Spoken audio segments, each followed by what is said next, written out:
Quando eu cheguei em Itaquera, eu não vi salões de cabeleireiro que colocassem tranças, né? E aqui tem um povo bastante miscigenado. Tem gente que diz que eu sou ateu, que Deus prega a paz o tempo todo, né? Aí eu até brinco, eu digo, olha, se eu quisesse a paz, eu tinha ficado no útero da minha mãe. Eu acredito que aqui continua sendo um bairro dormitório. Eu ainda não vejo muitas pessoas a ter o privilégio de trabalhar próximo à sua residência. Casamento de japonês, como sabe como é que é. Os maridos são maridos muito empinadinhos, não vai atrás de mulher, marido é marido. Fazem que uns 6, 7 anos que a gente dá mais valor pra morar aqui, né? Porque na verdade você cresce com o objetivo de ter uma profissão, de estudar e de uma coisa melhor que seria sair daqui, né? Porque na época dos nossos pais era isso, né? O melhor seria sair daqui, porque eles vieram pra cá e era muito distante, né? Do centro, de tudo.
Meu nome é Genaldo Dionísio da Silva, sou caldeireiro de profissão metalúrgico, né?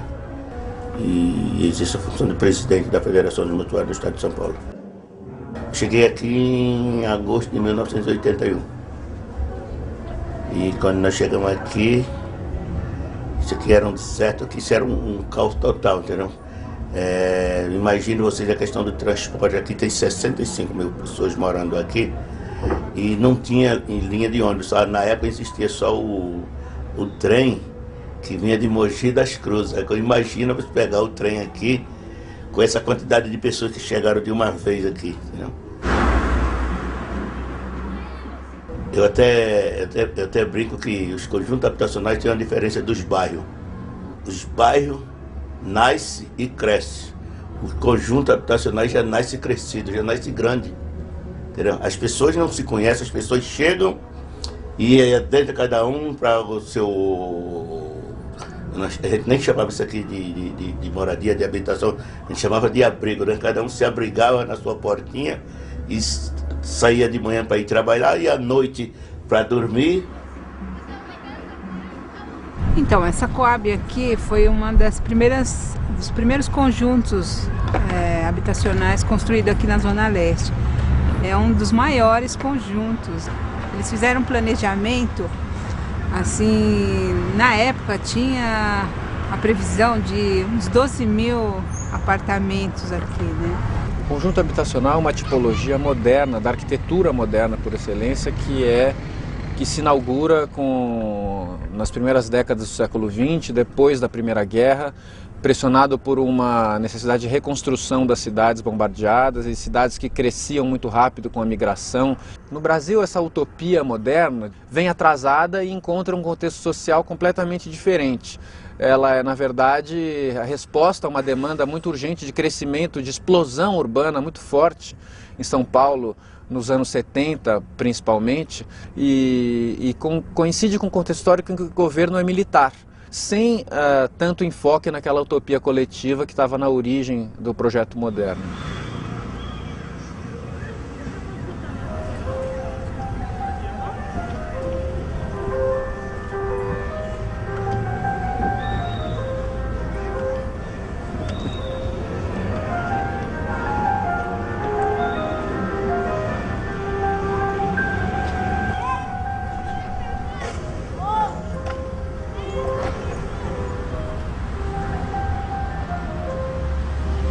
conjunto habitacional José de Anchieta, conhecida Coab 1, ela surgiu em 1981. Foram quando as primeiras famílias vieram para cá. Esse prédio, especificamente, em 1982, as primeiras famílias, inclusive a nossa, veio morar aqui. O bairro ainda era bastante... sem melhoramentos públicos, enfim, era um bairro bastante complicado e complexo, como até hoje. Até os anos 90, você tinha quase... Era 1h20 para chegar no centro de São Paulo. Hoje não, hoje reduziu. Hoje você chega em meia hora no centro de São Paulo. Isso é importante dizer. Você tem metrô. A estação do metrô era até a Penha, quando eu vim morar aqui. Hoje ela já chega até Arthur Alvim. Os grandes melhoramentos do próprio edifício e do conjunto habitacional aqui foram feitos através de mutirão. Mas não era propriamente... Ajuntavam-se os vizinhos, criava-se uma estrutura de final de semana para poder erguer um muro, para poder pintar, para poder adequar a questão das grades, para a questão da segurança. Foi aí que eu tomei contato como criança do programa de mutirão. E hoje desenvolvo um programa de moradia de interesse social também voltado para beneficiar famílias. Se você estiver tendo uma conduta errada, você vai perceber por aqui. Você vai avaliar por aqui. E isso que vai ser legal e saudável, porque lá na frente vocês vão ter que eleger o síndico de vocês. Você faz com que as famílias integrem, você já conheça seus futuros vizinhos, você começa uma sociabilização e desenvolve a finalização da obra. As famílias hoje não precisam ficar como eram antigamente, erguendo paredes, não. Hoje ela faz somente 30% da finalização da obra. É uma forma também dela ter um carinho para onde ela vai morar.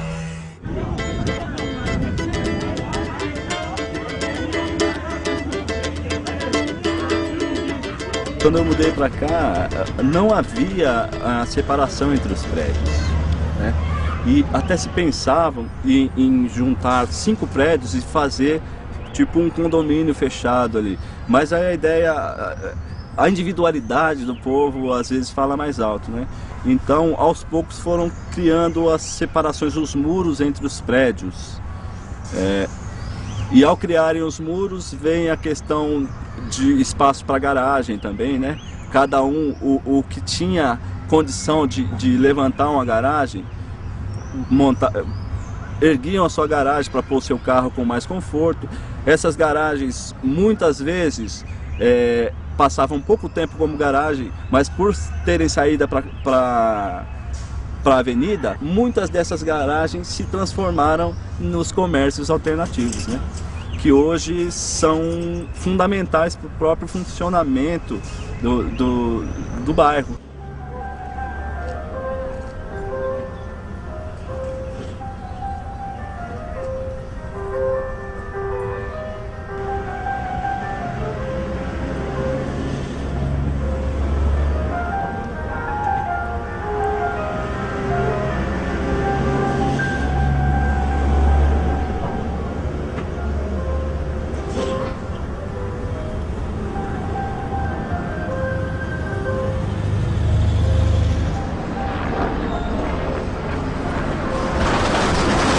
Levanto 7 horas, 6 horas, eu abro a loja geralmente às 8, embora o horário das funcionárias estarem lá é às 9, né?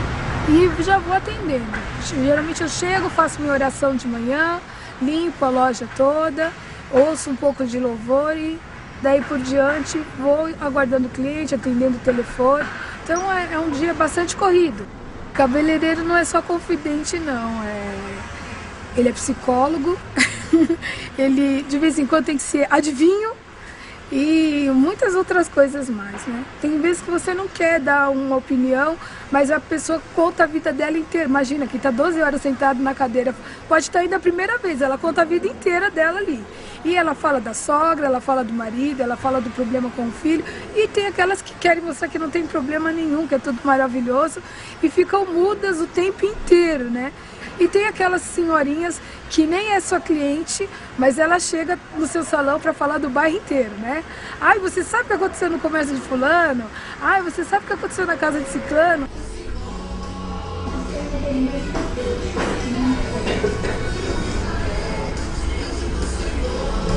Maquiagem eu faço, penteado eu faço, mas sempre baseada em puxar essas coisas para o afro, né? Para ficar uma coisa estilizada mesmo.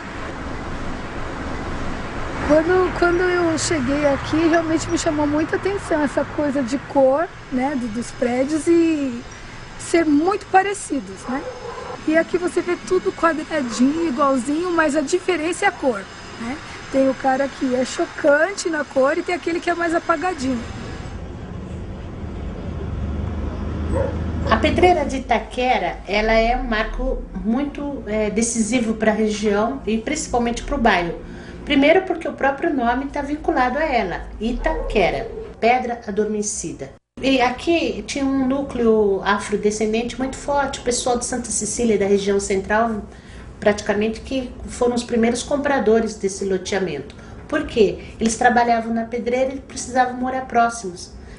E a pedreira, ela tem a participação dela na história, na cultura da cidade de São Paulo. As pedras de Itaquera fazem parte, por exemplo, da Catedral da Sé. Que é o seguinte, quando eles explodiam lá a pedreira, aí as pedras voavam e batiam na janela do pessoal dos prédios mais próximos, né? Começou a causar dano e o próprio estrondo balançava as estruturas, né? Isso começou a incomodar algumas pessoas. E aí nós começamos a fazer reuniões para discutir essa questão da pedreira. E já estava também, ele falou assim, a pedreira já está no fim, porque a ideia era fechar. A ideia era fechar a pedreira, né?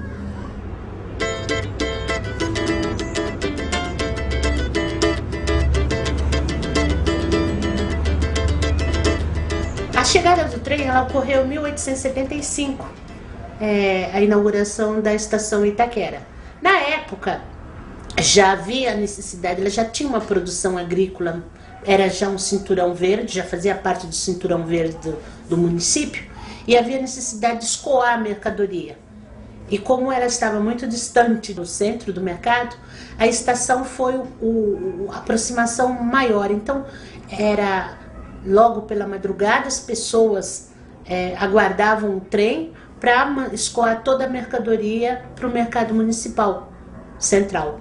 E ela tinha uma importância no cenário nacional muito grande, porque daí ia para Santos e, enfim, toda a produção do bairro se estendia para o Brasil. O primeiro grande loteamento feito em Itaquera foi Vila Caramuzina. Isso em 1919, quando, como eu disse, o coronel Bento Pires de Campos comprou dos carmelitas a Fazenda do Carmo, esse trecho maior.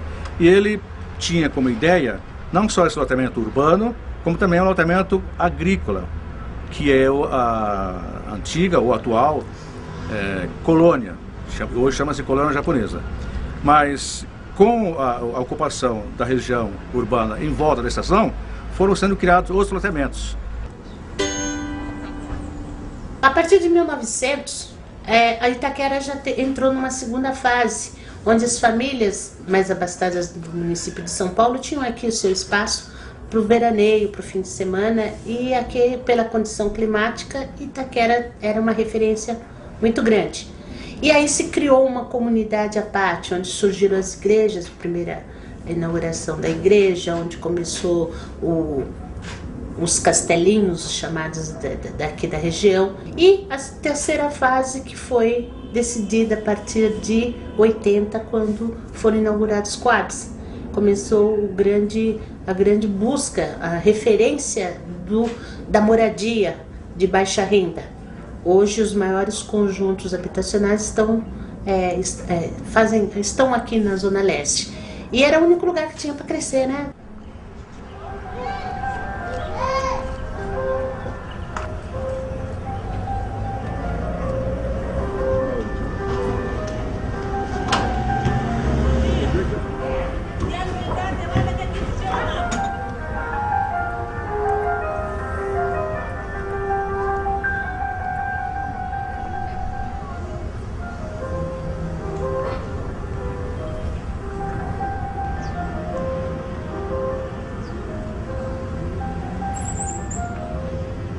acordo às 5h30, tomo banho, faço café e antes das 7 horas, às 6h30 mais ou menos, eu estou lá no Parque Raul Seixas. Recolhe, expande e abraço o Tai Chi. Aprendi a fazer Tai Chi porque tive isquemia cerebral. Deixou algumas sequelas e o médico recomendou que fizesse fisioterapia ou algum exercício.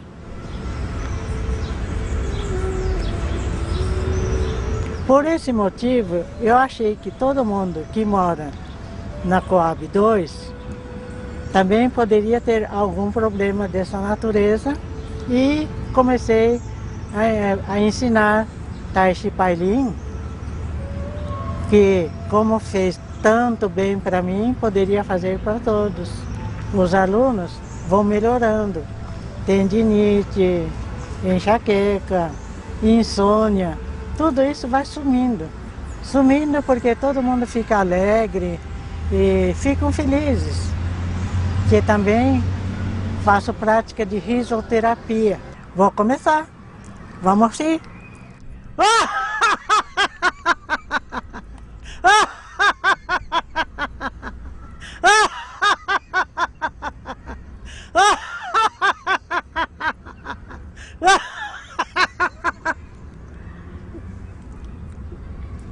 Todo ano venho na festa da Cerejeira, a minha turma de Tai Chi aqui no Parque do Carmo. Nós praticamos Tai Chi dentro da Cerejeira ultimamente, né, para festejar junto com as cerejeiras, né? Porque Tai Chi é assim, está em conjunto com a natureza.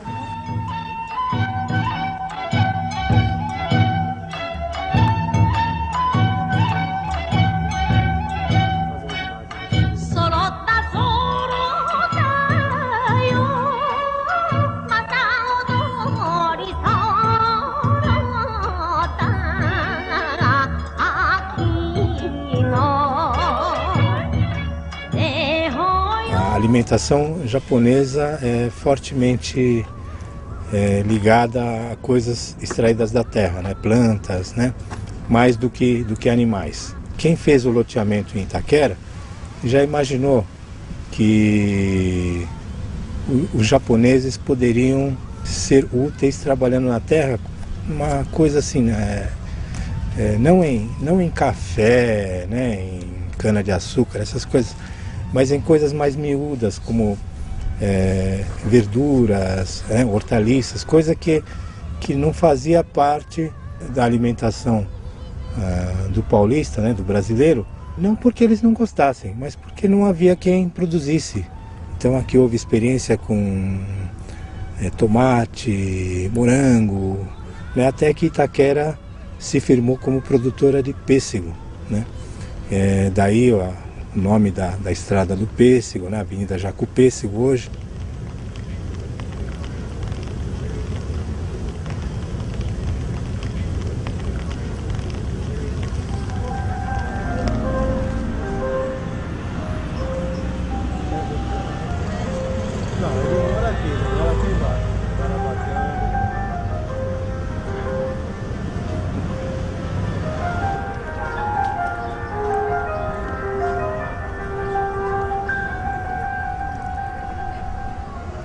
Eu moro aqui na Coab 2 há 26 anos, desde que eu tinha 3 anos.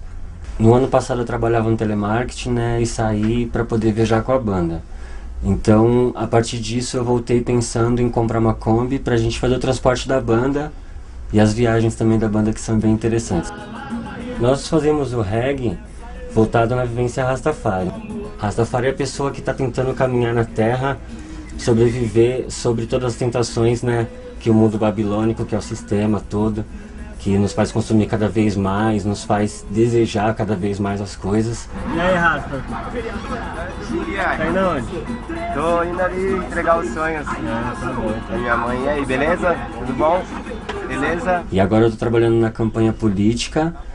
Eu faço campanha para uma candidata, né? Tá adesivada a Kombi, e eu levo as pessoas da campanha para fazer pesquisas de porta em porta, entregar os folhetos, essas coisas. Então, participo das carreatas. Hoje em dia eu trabalho mais por aqui mesmo na Coab, faço alguns bairros próximos, mas agora eu tô tocando a musiquinha, o jingle dela na Coab o dia inteiro.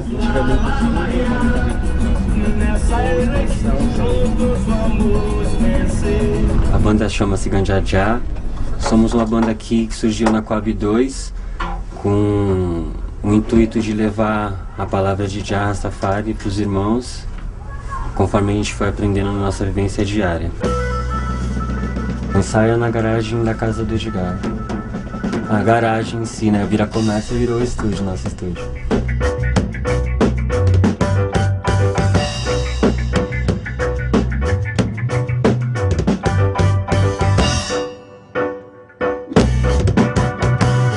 Antigamente todo mundo ia pro centro procurar cultura e tal, e hoje em dia existem mais pessoas na periferia, né? Então a cultura da periferia de repente é mais interessante pra periferia, né?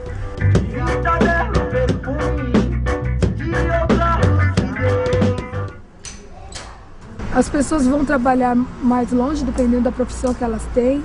Com certeza as outras regiões às vezes oferecem mais oportunidades a nível de tipos de emprego, né?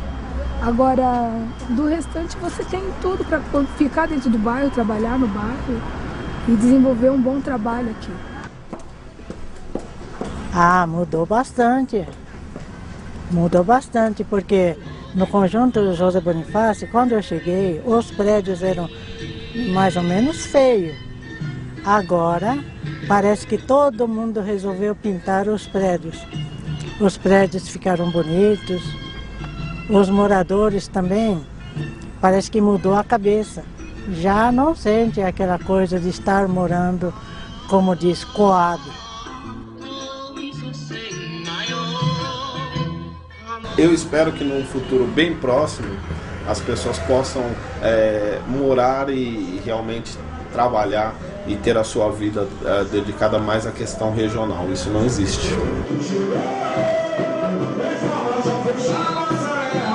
Eu nunca tive vontade de sair e gosto, adoro meu bairro, e até acho que esse bairro que me fez um homem comunitário. Eu quero ver meu bairro progredindo, eu tenho orgulho do meu bairro. E aí eu seria me considerar um cara burro de estar lutando a minha vida inteira para melhorar a qualidade de vida. Quando eu estou lutando para melhorar a qualidade de vida do bairro, eu estou lutando para melhorar a minha também. E por que eu vou sair daqui para ir para outro lugar, começar tudo de novo? Eu vou usufruir dessa luta que a gente conquistou com esses 20, 30 anos de luta.